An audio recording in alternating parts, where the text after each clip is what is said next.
নমস্কার বন্ধুরা, মার রান্নাঘর দেখতে পাচ্ছেন। এখানে মশলা করা আছে। আমাদের আজকে রান্না হবে খাসির ফুসফুসি ঝাল। খাসির ফুসফুসির ঝাল রান্না হবে।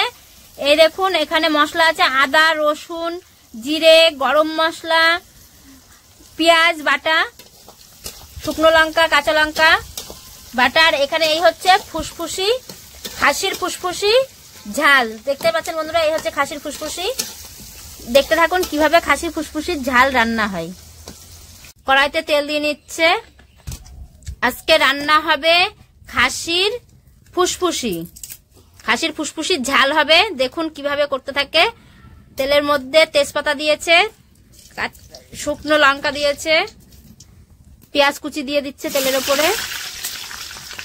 পেঁয়াজটা একটু লালচে করে ভেজে নেবে। ভাজা হয়ে গেছে, মশলাটা দিয়ে দেবে। মশলাটা দিয়ে নিচ্ছে। মশলাটা ভালো করে কষিয়ে নেবে। মশলাটা ভালো করে না কষালে পরে গন্ধ বেরোবে। পরিমাণ মতো হলুদ দিয়ে দিচ্ছে, স্বাদ অনুযায়ী লবণ। ভালো করে কষাতে হবে। কষাতে কষাতে যখন তেলটা ছেড়ে দেবে তখন মাংসটা দিয়ে দেবে। দেখতে পাচ্ছেন বন্ধুরা, মশলা কষানো হয়ে গেছে, তেল ছেড়ে দিয়েছে, মাংসটা দিয়ে দিচ্ছে।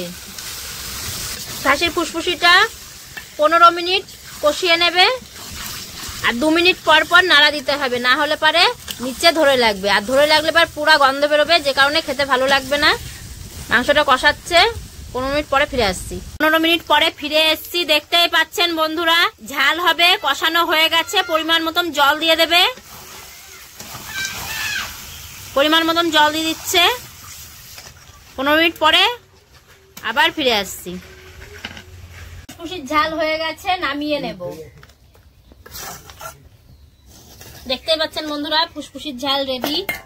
দেখুন কত সুন্দর কালারটাও হয়েছে, খেতেও খুব সুন্দর হয়। আপনারা এইভাবে ফুসফুসির ঝাল রান্না করে খেয়ে দেখুন, খুব ভালো লাগবে। খাসির ফুসফুসির ঝাল। পুরো ভিডিওটা দেখার জন্য ধন্যবাদ। ভালো লাগলে লাইক, কমেন্ট, শেয়ার করে দেবে।